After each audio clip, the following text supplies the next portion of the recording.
joining us. You know, obviously, being a race car driver is pretty cool. It's a nice job to have. We love it. But the reason that we're here at Raceway Ministries, 10 signed autographs for y'all, is it's what it's about. It's about our fans, and it's about the people that we come in contact with. Racing is just what we do. It's not really who we are, and so that's what's really important to us, is just what we stand for and who we are. So we're excited to be in Texas. It's a little bit warmer than I'd like. Like 10 degrees cooler would be set, but it's better than being 30 degrees outside, so it's pretty nice. But yeah, thanks for having us here, and we got a few extra autographs up here too that we'll leave when we leave here. So if you want to grab a couple, but yeah, thanks for supporting us. You guys want to ask any questions?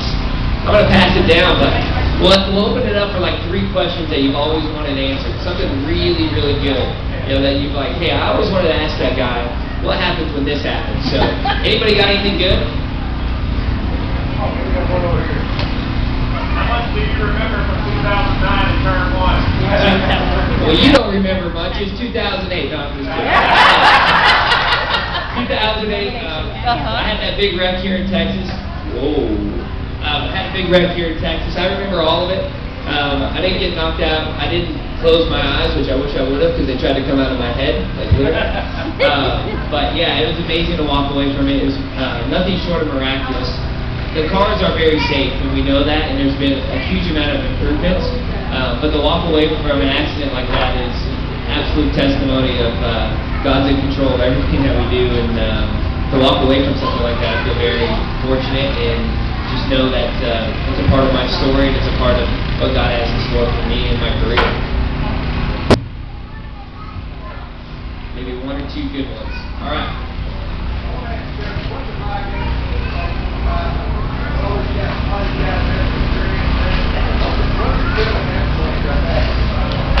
Did you get that? Yeah. Well, you can probably tell my eyes are trying to shut up here. So I've gotten a lot less sleep since the Daytona 500, but it's all good. You know, it's crazy how much things can change after one race, and you know, it was just an awesome experience and opportunity. And like Michael's talking about, there's a lot of miraculous things that happened, but that was nothing short of a miracle either. I don't think anybody expected it. We all knew that we were capable. You know, I knew that the team was capable, the car was capable, and I thought I had the ability to do it. But most of the time, it just doesn't come together like that. Most of the time, it's just everything doesn't work out the way that you want it to. And you know, I planned it all totally different in my head, but God had something different planned out, and it worked out better than what I could have ever dreamed up. So to have a win there is just really, really cool. We're looking to back it up now. We want to keep going, and we're all too competitive just to settle and be like, yeah, it was the 2011 Daytona 500 winner, and call it quits. So we want to keep going and get you all some more wins, but right now we're just learning and doing all that, and trying not to let that set the standard too high for us. I mean, like I said, it's just been an incredible experience, but this year's been a big learning year in the Cup Series for me as well.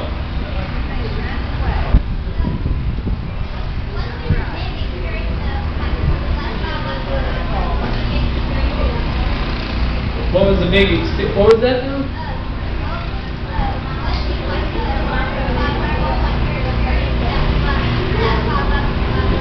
What were the last 5 laps like of the 500? Well, I was freaking out because we were in the lead and I didn't know what to do. I had been a pusher all day long. For those of you that watched it, we were kind of drafted, and it was just a 2-car hookup. And I had been the back car all day, and I had kind of planned on doing that and making the last lap pass. And I knew if you were the leader, you were kind of in trouble. So at that point, I'm like, man, what do I do? Do I let Tony Stewart get in front of me and kind of push him, or what am I going to do here? And my crew chief said, just go. So I backed up to the 47, and he gave me a really good push. And you know, we were leading all the way up to the white flag lap. And once we were leading on the white flag lap, I'm like, and you know, at least I can tell my friends when I win the Daytona 500 on the last lap. We're probably not going to win, but this is kind of cool. I just expected one of them to be able to get around us and make a move, and the way it played out, they weren't able to, and it was just, it was so unreal. Like, it was just a surreal feeling of how did this even happen. So, you know, it still hasn't sunk in all the way. It's kind of just a crazy thing that you can't describe. Can we go?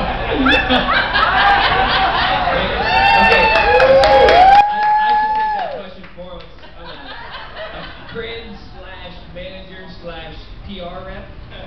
I'll be racing today as well, but if you notice, I carry Trevor's autograph cards cars around. So you and I would have to go through the approval process. At some point. You're probably going to have to meet my wife as well because she's also got a voice in this as well. So. Yeah, Michael and Jamie are kind of like my parents in a way in North Carolina. I go to their house like at least 2 times a week and hang out with them, and I'll get on Facebook and be like, what about her? And they're like, no. So they cut me off a lot of times, but you know, she's a good girl, Michael. There you go.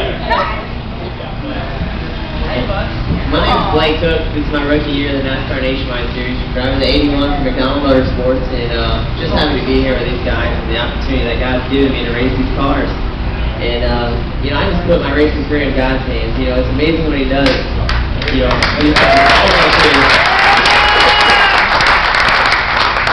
Trevor had a different plan for Daytona 500, but like you said, God had a different one, and He had a victory. You know, the biggest victory. You know, Michael, I'm sure, did plan on having a big wreck in 2009, but that's what God had it planned to build his testimony stronger and bring him closer to God. And I'm just excited to see what the Lord has in plan for all of us here. So I know you guys have some more questions for us, so we'll hear some. Trevor's got some good stories, Michael does too. So anybody up right up there? Would one of you share your testimony of how you accepted Christ? When will we? How you accepted Christ? Any one of you?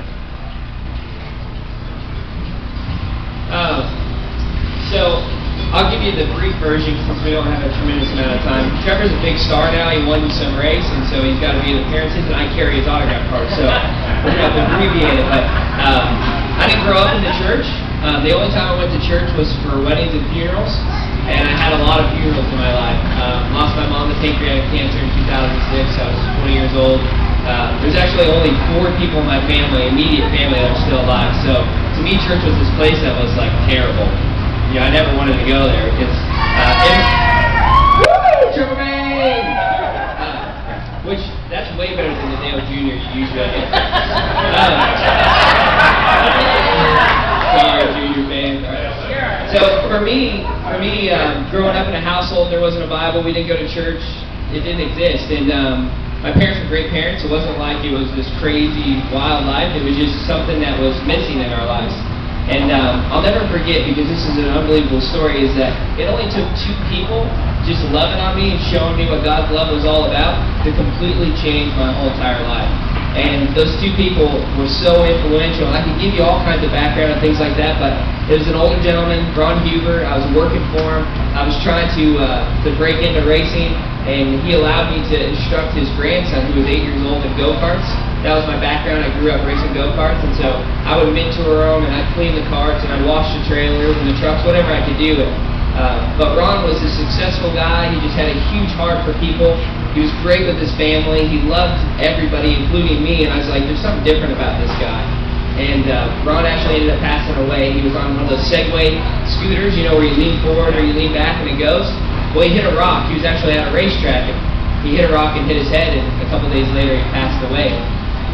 And, you know, God puts people in your lives for a reason. He's very intentional. He's not this figure that's up there throwing lightning beams. He cares about you personally. He knows you personally. He knew you before you were even here.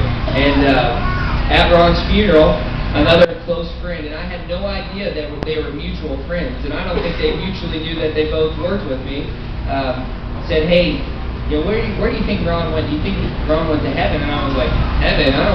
I never even thought about that. I mean, it sounds like a nice place.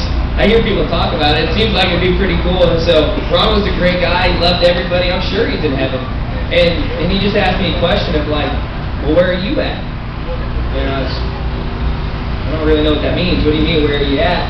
And so that resonated in my mind for several months. And my wife now, we were boyfriend, girlfriend there, and we were 18 years old, and we just started evaluating our lifestyle and evaluating who we are, what we wanted to be as people, and what that meant. And God just kept putting people in our lives, and we ended up going to church one day with her aunt and uncle. And I'm going to be really honest with you. I went there because there was a free meal afterwards. I'm dead serious. I was like, I could sit through this hour because I know we're going to like the best Mexican restaurant in Phoenix, so I'm doing it. Like, and it's free. Like I said, we were 18, so we didn't have a lot of money at the time. And so we were, I sat through this church service, And I'll never forget, the pastor was talking about forgiveness, about starting a new life and having your slate wiped clean and just a fresh start. And I was like, man, that sounds good, but I never really understood what that meant. But it sounded nice. It sounded like a cool thing to have happen. And then I was like, well, I'm not good enough, and I got too much stuff. Like, you know, there's kids in here, so I won't tell all the stories. But my wife and I have been together since 15, and all the things that come with that, and just had a lot of baggage in my life. And I was like, I'm sure that's good for these good people that are here at church, but not for me. And then he went on to talk about how we can't earn it, and how we all fall short of God's glory. There's nothing that we can do to earn God's grace.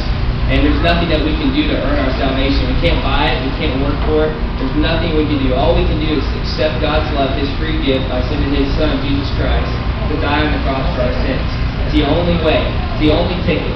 And there's nothing you can do to earn it, and there's nothing you can do to ever deserve it. It is a free gift that's just sitting there waiting for you to open. And right then and there, I just gave my life to Christ. I just knew that I could have a fresh start, a fresh day right now. And I haven't turned back since. It hasn't always been the smoothest road, but God tells us that it's not always going to be the smooth road. That He's the provider and He takes care of every single detail in our life. But that might mean a little bit of struggles and some downtimes. I always thought of racing, I was going to come in, I was going to win races and beat Jimmy Johnson and drive the 24 or the 48 and win championships. And God's humbled me in this sport where, you know, I'm just doing everything I can to hang on, but He continues to provide day in and day out. And I know at the end of the day, it's not about the race wins, it's not about the Daytona 500. Trevor's a great man, but he's a great man because he's a follower of Christ, not because he's a Daytona 500 champion. And that's what it's about for us. That's why we're here.